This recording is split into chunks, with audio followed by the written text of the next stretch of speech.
দেখাবে, তুমি বিনয়ের সাথে চলো।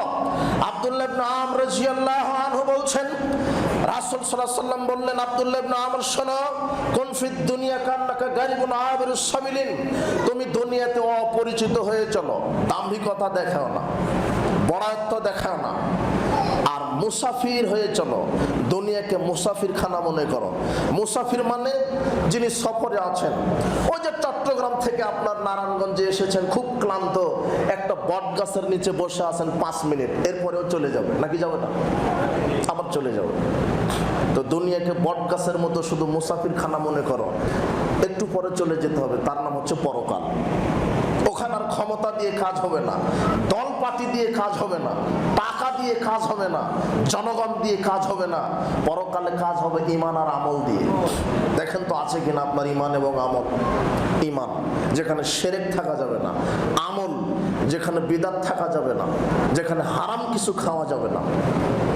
উপস্থিত আজকের তালিমি বৈঠকের উপস্থিত মুসল্লিবৃন্দ, আপনাদেরকে বলছি সমাজ সংস্কারে যুবকদের ভূমিকা। হে যুব সমাজ, আল্লাহ সুবহানাহু ওয়া তাআলা বলছেন, ইয়া আইয়ুহাল ইনসান মা গাররাকা বিরাব্বিকাল কারীম, হে মানব মণ্ডলী, কিসে তোমাকে ধোঁকায় ফেলেছে? তোমার প্রতিপালকের পথ থেকে কোথায় ফিরছো, কোথায় চলছো? খেল তামাশা, জুয়া, লটারি, সুদ, ঘুষ, জেনা, ব্যভিচার, মাদকতা, এই দুনিয়ার চাকচিক্য এগুলিকে মোহগ্রস্ত করেছে তোমাকে। আল্লাহ বলছেন তুমি ফিরে আসো। সারিউ ইলা মাগফিরাতিন মির রাব্বিকুম ওয়া জান্নাতিন আরদুহাস সামাওয়াতু ওয়াল আরদ, শোনো, তোমরা তোমাদের প্রতিপালকের ক্ষমার দিকে ধাবিত হও এবং জান্নাতের দিকে ধাবিত হও, যেই জান্নাতের বিশালতা আকাশ জমিনের সমান। এমন জান্নাতের দিকে ধাবিত উদ্দাত লিল মুত্তাকিন, আমাকে যারা ভয় করে চলবে তাদের জন্য প্রস্তুত করা হয়েছে, আমাকে যারা ভয় করে চলবে তাদের জন্য প্রস্তুত করা হয়েছে। যুবকেরা শোনো, দ্বীনের জন্য ত্যাগ স্বীকার করতে হবে। কি স্বীকার করতে হবে? ত্যাগ। এমনি এমনি আসেনি। তোমার নবীর মাঝখানে তোমার আদর্শ রয়েছে। মুহাম্মদ সাল্লাল্লাহু আলাইহি সাল্লাম যদি এমনি তসবিহ টিপে আর কোরআন খতম দিয়ে যদি রাষ্ট্রে ইসলাম কায়েম হতো, তাহলে তিনি ওই গুহাতেই ধ্যানে বসে থাকতেন, আর বের হতেন না। তিনি তো গুহাতে নেই। শোনো ঘটনা, শোনো, যখন হেরা গুহাতে ধ্যানে ছিলেন, হঠাৎ করে ওহী নাজিল হলো। মানে জিবরাইল এসে বলছেন, ইকরা বিসমি রাব্বিকাল্লাযী খালাক, আপনি পড়েন, যিনি আপনাকে সৃষ্টি করেছে, মা আনা বিকারীম। তখন আল্লাহ নবী বলছেন, আমি তো পড়তে জানি না। একটু চাপ দিলেন জিবরাইল, এভাবে বুকে টেনে নিয়ে কি দিলেন? একটু চাপ দিলেন, পড়ো, জানি না। তৃতীয়বার চাপ দিয়ে বলছেন পড়ো, তখন পড়ে ফেললেন। তো 5 আয়াত নাজিল হলো সূরা আলাকের। বাড়িতে চলে আসলেন, গা ঘেমে গেছে। খাদিজা রাদিয়াল্লাহু আনহাকে বলছেন, খাদিজা তাড়াতাড়ি আমাকে একটা চাদর দাও, কম্বল দাও, আমি তো ঘেমে গেছি, ভয় পেয়ে গেছি। তখন স্ত্রী বলছেন, না ওয়াল্লাহি লা ইখজিকাল্লাহ, আল্লাহ আপনাকে তো লাঞ্ছিত করবেন না। ইন্নাকা লাতাসিলুর রাহমা, আপনি আত্মীয় স্বজনের খোঁজ খবর রাখেন, আত্মীয় স্বজনের হেফাজত করেন, আত্মীয় স্বজনের সাথে সদাচরণ করেন, আপনি অসহায় দুস্থ গরিবের পাশে দাঁড়ান, আপনি পথহারা মানুষকে পথের দিশা দিয়ে দেন, আপনি দারিদ্র মানুষের দারিদ্র বিমোচনের কর্মসংস্থান করে দেন। আল্লাহ আপনাকে কখনোই লাঞ্ছিত করবেন না। কম্বল মুড়িতে ঘুমিয়ে আছে। কয়েকদিন পরে আবার গেছে হেরা গুহাতে। হেরা গুহাতে গেছে, হেরা গুহা থেকে আসার পথে দেখছেন যে ওই প্রথম আকাশ আর প্রথম জমিনের একেবারে মাঝামাঝি জায়গাতে জিবরিল আমিন তার সিংহাসনে বসে আছেন, কুরসিতে বসে আছেন। তো রাসূল সাল্লাল্লাহু আলাইহি ওয়াসাল্লাম খাদিজাকে বলছেন, আমি এমন একটা জিনিস দেখলাম যে এর পূর্বে দেখিনি, যে আমি জিবরাইলকে দেখলাম, জিবরাইলের 600 ডানা এভাবে বিছানো আছে, 7 আকাশও দেখা যায় না, জমিনও দেখা যায় না। এত 600 ডানা, এত বিশাল বিশাল দেহের অধিকারী দেখলাম। ভয় পেয়ে এখন শুয়ে আছে, খুব ভয় পেয়ে গেছেন মুহাম্মদ সাল্লাল্লাহু আলাইহি ওয়াসাল্লাম। এইবারে আল্লাহ আয়াত নাজিল করলেন সূরা মুদ্দাসসিরের, ইয়া আইয়ুহাল মুদ্দাসসির, চাদর মুড়ি দিয়ে ঘুমিয়েছিল ভয়ে, গা কাঁপছে থরথর করে, গা ঘেমে গেছে। রাসূল সাল্লাল্লাহু আলাইহি ওয়াসাল্লাম বলছেন, আমার উপরে যখন শীতকালে ওহী নাজিল হয় তখন গা ঘেমে যায়। জিবরাইল যখন আমার কাছে আসে এত আমাকে চাপ দেয় যে গা ঘেমে যায়। তো এইভাবে তিনি শুয়ে আছেন চাদর। তখন আল্লাহ বলছেন, ইয়া আইয়ুহাল মুদাসসির, হে চাদর জড়ানো ব্যক্তি, কুম ফানজির, উঠেন, ঘুমানোর সময় নয়। আমি আল্লাহ আপনাকে নবুয়ত দিয়েছি, দায়িত্ব দিয়েছি। জাতি পথভ্রষ্ট হয়ে যাচ্ছে, কবর পূজা, মাজার পূজা, খানকা পূজা করছে, মূর্তি পূজা করছে, চাঁদাবাজি করছে, লুটতরাজ করছে, জেনা ব্যভিচার করছে, গান বাজনা করছে, জাতি পথভ্রষ্ট হচ্ছে, মাদক সেবন করছে, জুয়া খেলছে। কুম ফানজির, আপনি উঠেন, আপনি জাতিকে সতর্ক করেন। ওয়াসিয়াবাকা ফাতাহির, আপনার পোশাককে পবিত্র করেন, আপনার পোশাক পবিত্র করেন।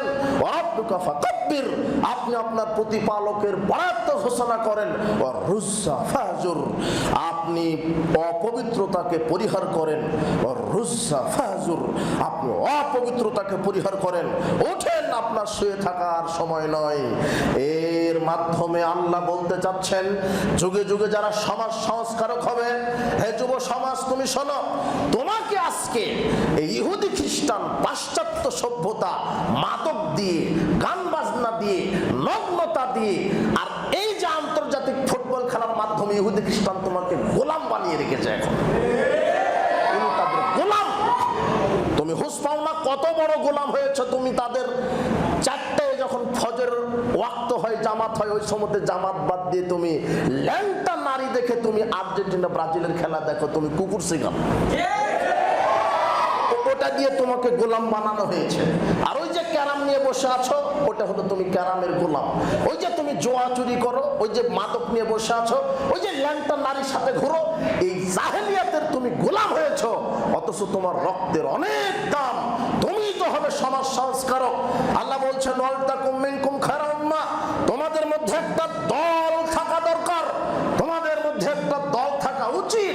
ইয়াদউনা ইলাল খায়র, যারা মানুষকে কল্যাণের দাওয়াত দিবে। ইয়ামুরুনা বিল মারুফ ওয়া ইয়ানহাউনা আনিল মুনকার, যারা ভালো কাজের আদেশ করবে, যারা মন্দ কাজের নিষেধ করবে, যারা বলবে মাদক হারাম, মাদক সেবন করো না, মদ পান করলে আল্লাহ রাগান্বিত হন, আল্লাহ সন্তুষ্ট হন। কেউ যদি একবার মদ পান করে 40 দিনের ফরজ নফল ইবাদত কবুল হয় না। কেউ যদি একবার মাদক সেবন করে 40 দিন আল্লাহ সন্তুষ্ট থাকেন। কেউ যদি মদ পান করা অবস্থায় মারা যায়, তার থাকার জায়গা জাহান্নাম। কেউ যদি মদ পান করে, আল্লাহ তাকে বিচার মাঠে জাহান্নামে রক্তপুঞ্জ মিশ্রিত গলিত তরল দুর্গন্ধযুক্ত পদার্থ পানি পান করাবেন। এইভাবে যুবকেরা সমাজ সংস্কারের ডাক দিবে, মূর্তি ভেঙে খান খান করবে। মুহাম্মদ সাল্লাল্লাহু আলাইহি ওয়াসাল্লামের আদর্শ। সাহাবীগণ একদা বলছেন, ইয়া রাসূলুল্লাহ, আল্লাহ আপনাকে কেন পাঠিয়েছেন পৃথিবীতে? তখন মুহাম্মদ সাল্লাল্লাহু আলাইহি ওয়াসাল্লাম বলছেন, কাসরিল আওথান, আল্লাহ আমাকে পাঠিয়েছেন পৃথিবীতে যত ছবি মূর্তি আছে সব লাথি মেরে কবর দেওয়ার জন্য আল্লাহ আমাকে পৃথিবীতে পাঠিয়েছেন। সেই মুসলমান আজকে মোড়ে মোড়ে মূর্তি তৈরি করে, মোড়ে মোড়ে মূর্তি তৈরি করছে, আর কত কি মূর্তি তৈরি করছে। একটা জেলাই নাকি নিবে, এটা হিন্দুত্ববাদীর চক্রান্ত, ওরা রাম মন্দির করতে চায়। বেটা করে দেখো, লাথি মেরে উড়িয়ে দিবে ইনশাআল্লাহ। দেশ মুসলমানের। মুহাম্মদ সাল্লাল্লাহু আলাইহি ওয়াসাল্লাম বলছে, লা তাদাতিন ফারানা তামাসতাহু ওয়ালা কবরান মুশরিফান লা সাওয়াইতাহু আলী, যত ছবি মূর্তি দেখবে, যত ছবি মূর্তি খানকা মাজার উঁচু কবর আছে, সব লাথি মেরে চূর্ণ বিচূর্ণ করে দাও। এটা মুহাম্মদ সাল্লাল্লাহু আলাইহি ওয়াসাল্লামের আদেশ। আমি যদি মুহাম্মদ সাল্লাল্লাহু আলাইহি ওয়াসাল্লামের উম্মত হই, আল্লাহ যদি আমাকে সেই ক্ষমতা দেয়, আল্লাহ তুমি আগামীতে ইসলামকে রাষ্ট্রীয় ক্ষমতায় বসাও, রাষ্ট্রীয় ক্ষমতার মাধ্যমে আমরা আগামীতে বাংলাদেশে যত কবর খানকা মাজার আছে, উঁচু ছবি মূর্তি আছে, সব কিছুকে কবর রচনা করবো ইনশাআল্লাহ। এই জন্য আগামীতে তৈরি হতে হবে। কিন্তু এই রাত 3টায় তুমি যদি ইহুদি খ্রিস্টানকে নিয়ে বসে থাকো, তোমাকে দ্বারা সমাজ সংস্কার হবে না। তুমি ওই যে TSC শীতে তুমি নারী পুরুষ একাকার হয়ে তুমি স্লোগান দিচ্ছ তোমার রক্ত দিয়ে সমাজ সংস্কার হবে না। তুমি ওই যে চাঁদাবাজি করছো, টেন্ডারবাজি করছো, তুমি ওই যে জুয়া নিয়ে বসে আছো, মাদক নিয়ে বসে আছো, তোমাকে দিয়ে সমাজ সংস্কার হবে না। আজকে তওবা করো। তুমি খালিদ বিন ওলীদের মতো হও, তারেক বিন জিয়াদের মতো হও, সালাউদ্দিন আইয়ুবের মতো হও, মুসআব বিন উমারের মতো হও। তুমি ইসলামের পথে আসো। তোমার রক্তের এত দাম, তোমার রক্তের এত দাম, তোমার জীবনের এত মূল্য। হে যুবক, তুমি আজকে জাহেলিয়ত ত্যাগ করো। আল্লাহর নবী বলছেন সাবাতুন ইউদিল্লুহুমুল্লাহু ফি দিল্লিহি ওয়া লা দিল্লা ইল্লা দিল্লুহু। 7 শ্রেণীর লোককে আল্লাহ আরশের নিচে জায়গা দিবেন। 7 শ্রেণীর লোককে আল্লাহ আরশের নিচে জায়গা দিবেন, যেই দিন তার ছায়া ব্যতীত কোনো ছায়াই থাকবে না। এক ইমামুন আদিল, নাই পরাণ শাসক, 2 শাবুন নাশা ফি ইবাদাতিল্লাহ। এখন তোমার কথা। ওই যুবক, যেই যুবক তার রক্ত, তার মেধা, তার প্রজ্ঞা, তার হাত পা, তার স্পিরিট, তার এই যৌবন সবকিছু ব্যয় করেছে আল্লাহর দ্বীন প্রতিষ্ঠার জন্য আর শয়তানের শিখণ্ডি অবনমিত করার জন্য, আল্লাহ এই যুবককে আরশের নিচে জায়গা করে জান্নাতুল ফেরদাউসের মেহমান হিসাবে কবুল করেন। যুবক, তুমি আজকে জাহেলিয়াত ত্যাগ করো। সমাজ সংস্কারে তোমার অনেক ভূমিকা। তুমি ইতিহাস পড়ো। এমনি এমনি মসজিদে ফ্যান ঘুরছে না, এমনি এমনি মসজিদ হয়নি। কাফের মুশরিকরা কত মসজিদ গুড়িয়ে দিয়েছে, এমনি এমনি একটা আলেম তৈরি হয়নি। তুমি আজকে ইরানের ছাপায় গাও। তুমি কি জানো ইরান কি? এই ইরান কি তুমি কি জানো? হাজারো লক্ষ সালাফি আলেমকে যারা কচু কাটা করে মেরেছে, যারা কোরআন এবং সহিহ হাদিসের দাওয়াতকে নিস্তব্ধ করে দিতে চেয়েছে, তুমি ইরানের সাপোর্ট করো কি করে? একটা সহিহ আকীদার আলেম তৈরি হতে অনেক ত্যাগ তিতিক্ষা করতে হয়। এমনি এমনি আলেম হওয়া যায় না, এমনি এমনি বই কিতাব লেখা যায় না, এমনি এমনি বক্তৃতা দেওয়া যায় না, পড়াশোনা করতে হয়। এমনি এমনি ইসলাম তৈরি হয়নি, ইসলাম টপ করে আসেনি। ইসলাম প্রতিষ্ঠার জন্য হাজার হাজার সাহাবীগণ রক্ত দিয়েছেন, হাজার লক্ষ নবীগণ শহীদ হয়েছেন, হাজারো মর্দে মুজাহিদ যারা জিহাদের মাঠে রক্ত দিয়েছে। তুমি সেই প্রত্যেক সূত্রে ধর্ম পেয়ে ধর্মের সাথে খেলতামাশা করো। নাচ গান নিয়ে পড়ে আছো কেন? খেলতামাশা নিয়ে পড়ে আছো কেন? তোমার রক্তের অনেক দাম। তুমি হবে খালিদ বিন ওলীদের মতো, তুমি হবে মুসআব বিন উমারের মতো। তোমাকে ত্যাগ স্বীকার করতে হবে। সম্পদ দিয়ে দ্বীনকে রক্ষা করতে হবে। 10 টাকা দাও, তোমার ক্ষমতা আছে 10 টাকা দেওয়ার, 10 টাকা দাও। তোমার ক্ষমতা আছে 10,000 টাকা দেওয়ার, 10,000 টাকা দাও। তোমার ক্ষমতা আছে 10 লক্ষ টাকা দেওয়ার, তুমি দ্বীন কায়েমের জন্য 10 লক্ষ টাকা ব্যয় করো। দ্বীনের জন্য ত্যাগ স্বীকার করতে হবে, মাল দিতে হবে। মুহাম্মদ সাল্লাল্লাহু আলাইহি ওয়াসাল্লাম বললেন, এই শোনো, তাবুকের যুদ্ধে যেতে হবে। কার কি আছে বলো, তাড়াতাড়ি নিয়ে আসো। তাবুকের যুদ্ধে যেতে হবে। ওমর ইবনুল খাত্তাব বলছেন, আল্লাহর নবী, আমার জীবনের যত সম্পদ আছে তার অর্ধেক দিয়ে দিলাম আজকে। ওসমান রাদিয়াল্লাহু আনহু বলছেন, তাবুকের যুদ্ধে সৈন্য কত? তো 30,000। তো 15,000 লোকের আমি খাওয়া খরচ দেব, আর 15,000 মানুষের জন্য 15,000 ওট দিব। ওর নাম উসমান গনি। গনি মানে ধনী। গনি মানে কি? ধনী। এর নাম হলো উসমান। এই যে দেখেন ত্যাগ সবাই দিচ্ছে। আব্দুর রহমান বিন আওফ বলছে না, আমি 4,000 স্বর্ণ মুদ্রা দিয়ে দিলাম। আব্দুর রহমান বিন আওফ বলছেন, আমি দিয়ে দিলাম।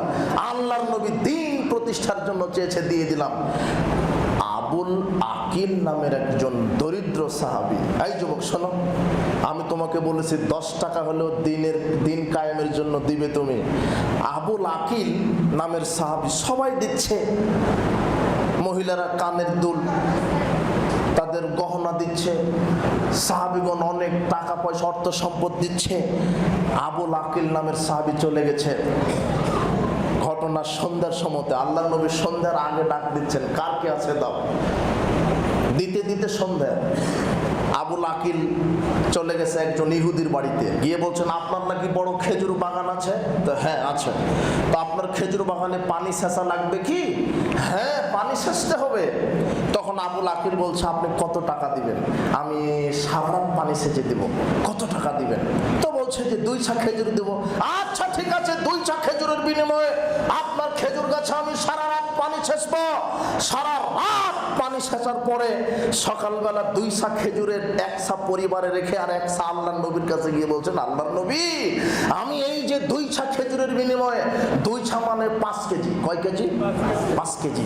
5 কেজি খেজুর, 5-6 কেজি খেজুর আমি 2.5-3 কেজি পরিবারে রেখে এসেছি, আর 2.5-3 কেজি আপনার জিহাদ ফান্ডে দিলাম, আপনার জিহাদ ফান্ডে দিলাম। আল্লাহর নবী বলছেন, আবুল আকিল, তুমি যেটা পরিবারে রেখে এসেছো সেটাতে আল্লাহ বারাকা দান করুন, তুমি যেটা জিহাদ ফান্ডে দিলে সেটাতে আল্লাহ বারাকা দান করুন। শোনো সাহাবীগণ, আমি এখন একটা ঘোষণা দিচ্ছি, মান জাহাজা জাইশাল উসরাতি ফালাহুল জান্নাহ। আজকে যেই ব্যক্তি এই তাবুকের জিহাদ ফান্ডে দান করবে, আল্লাহ তার জন্য জান্নাতকে ওয়াজিব করে দিবেন। এই যুবক, তুমি ওই যে 5 লক্ষ 10 লক্ষ টাকা খরচ করে তুমি কোথায় জার্মানি, কোথায় ব্রাজিল তার পতাকা তৈরি করো কেন? তুমি কুকুর, তুমি ইতর, তুমি শ্রীগা।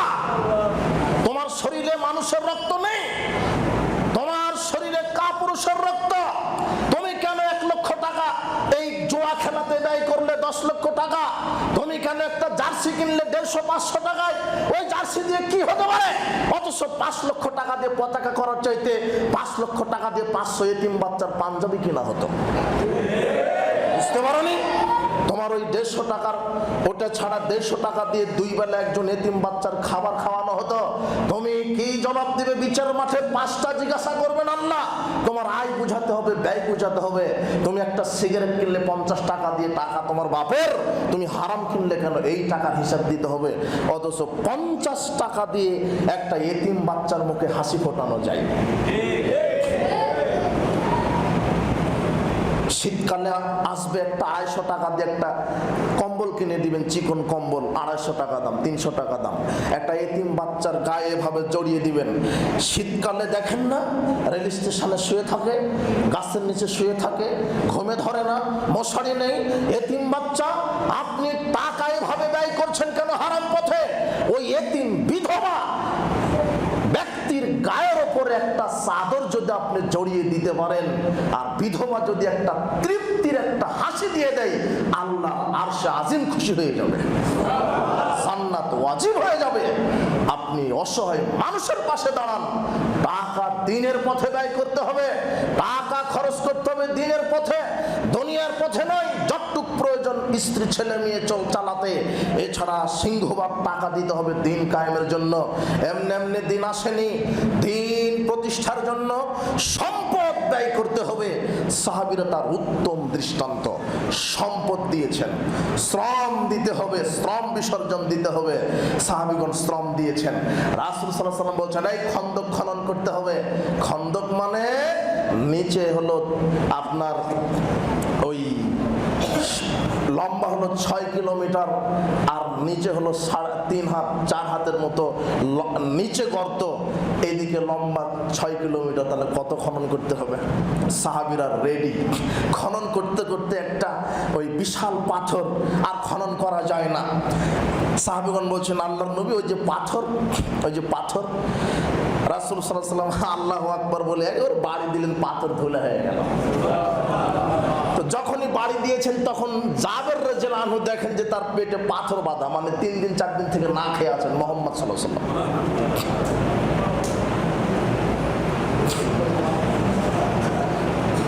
তখন জাবের বলছে, আল্লাহর নবী, আপনার পেটে যে পাথর, কয়দিন থেকে না খেয়ে আছে?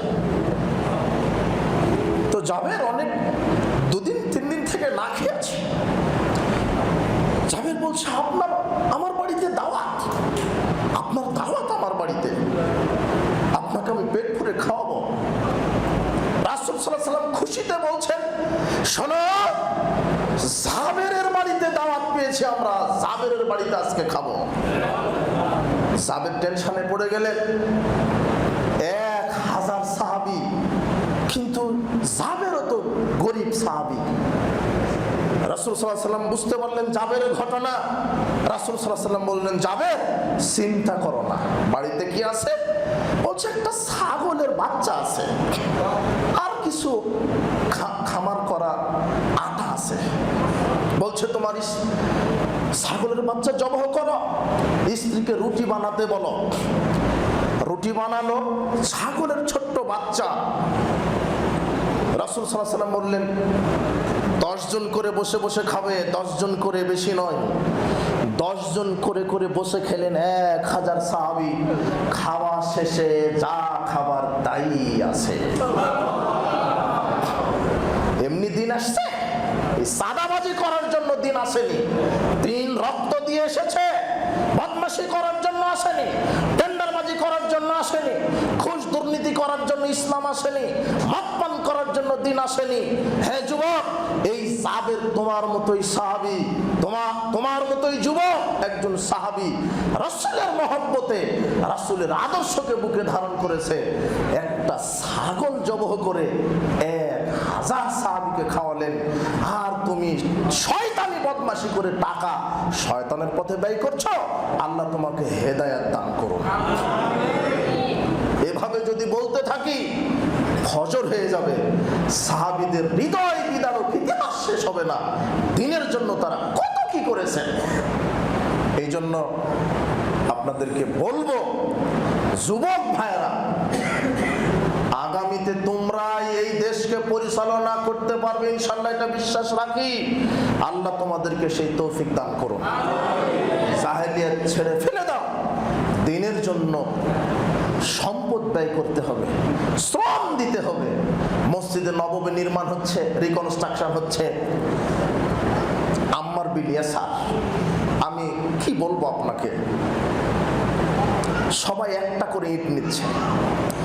আম্মার বিন ইয়াসার তিনি 2টা করে ইট বহন করে নিয়ে যাচ্ছেন মসজিদে নববীর নির্মাণ কাজে।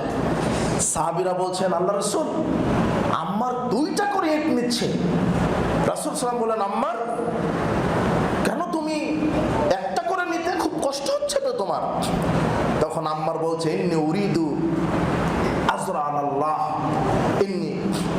আমি আল্লাহর নিকটে ডবল নেকির আশা করি। আমি এই যে শ্রম, সাহাবীরা দিন প্রতিষ্ঠায় শ্রম দিয়েছেন, অর্থ দিয়েছেন, এমনি এমনি দিন আসেনি। প্রয়োজনে ঘর ছাড়তে হবে, হিজরত করতে হবে, তবু দিন ছাড়া যাবে না। রাসূল সাল্লাল্লাহু আলাইহি ওয়াসাল্লাম হিজরত করেছেন মক্কা থেকে কোথায়? মদিনা।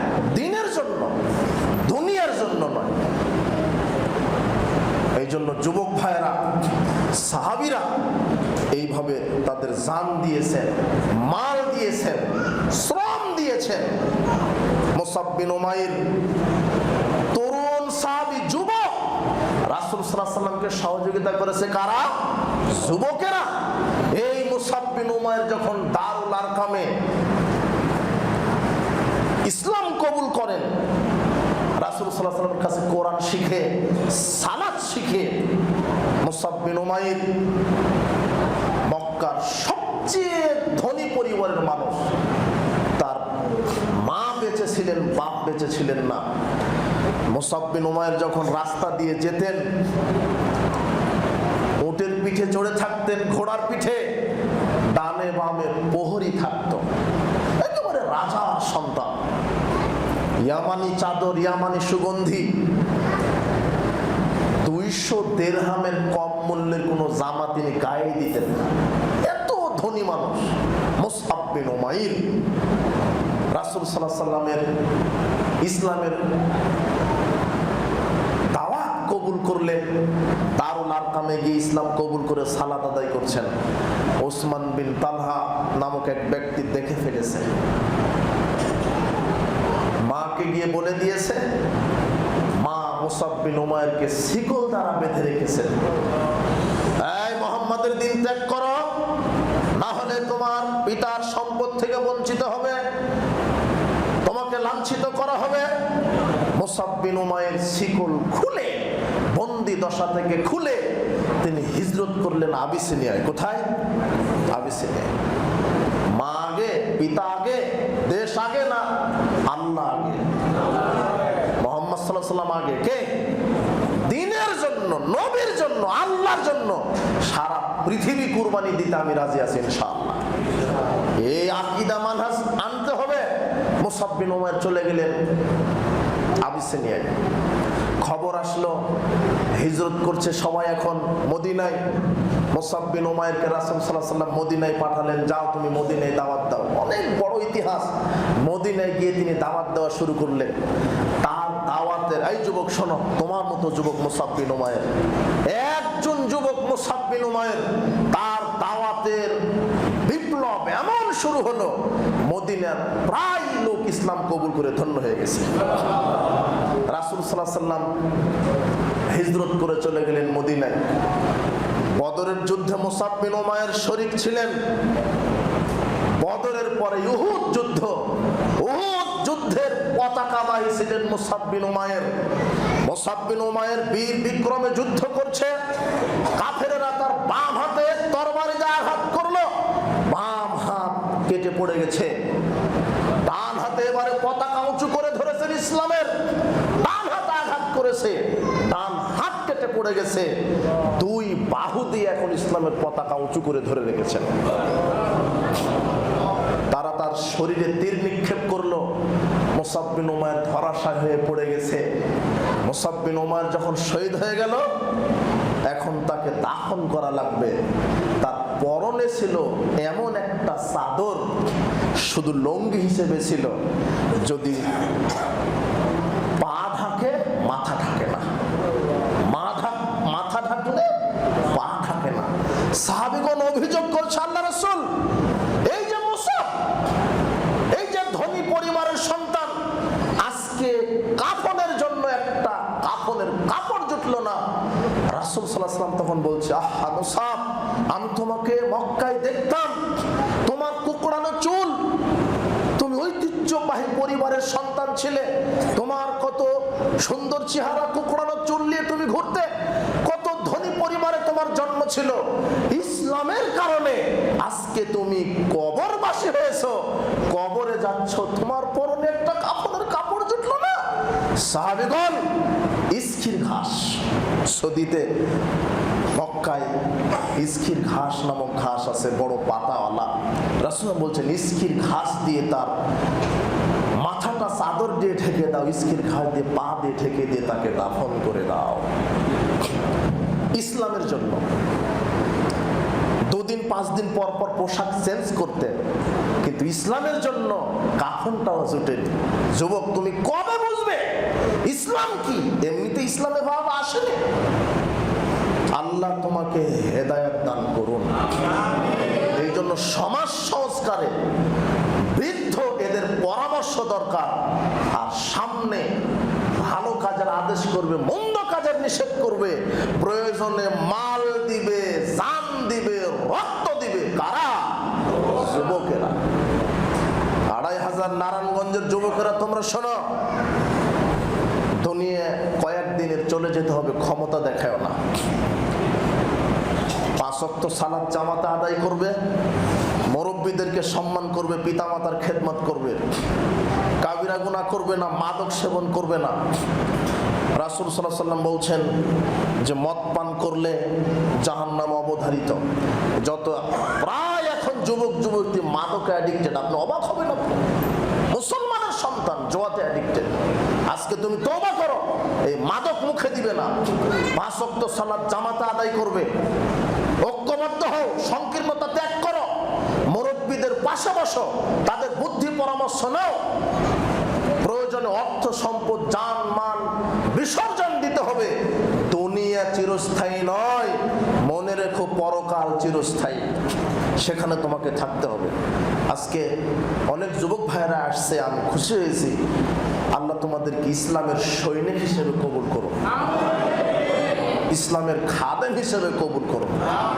আল্লাহ তোমাদের রক্তের মাধ্যমে যেন বাংলাদেশে সঠিক আকীদা, মানহাজ, ইসলাম প্রতিষ্ঠা হয়, আল্লাহ তুমি কবুল করো। এই যুবকদেরকে তুমি কবুল করো। এরা খারাপ ছিল না। এদেশের এক শ্রেণীর কিছু নাস্তিক মোরালরা এই জেনা, মাদক, অস্ত্র, উলঙ্গ নারী দিয়ে আমাদের দেশের যুবকদেরকে এরাই খারাপ বানিয়েছে। আমাদের দেশের সরল সোজা যুবকেরা আলহামদুলিল্লাহ এরা খুব ভালো, কিন্তু শিক্ষা ব্যবস্থায় ঢুকেছে নাস্তিকতা, জেনা, জুয়া, তোমরা শিক্ষা ব্যবস্থায় ইসলাম কোরআনের দিকে ফিরে আসো, আল্লাহ তোমাদেরকে কোরআন শিখার ব্যবস্থা করে দিন, আমিন। অভিভাবক যারা আসছেন, ছেলে মেয়ের প্রতি নজর দিবেন, তারা যেন খারাপ পথভ্রষ্ট হয়ে না যায়। বন্ধু ভালো বন্ধু নির্বাচন করবে, মদখোর গাঁজাখোর ইয়াবাখোর এদের সাথে ঘুরবে না, এদেরকে দিনের দাওয়াত দিবে, ওদের সংস্পর্শে থাকার দরকার নাই, ওদেরকে শুধু দাওয়াত দিবে, ভালো কাজের আদেশ করবে, মন্দ কাজের নিষেধ করবে। আর মুরব্বী যারা, অভিভাবক, তাদের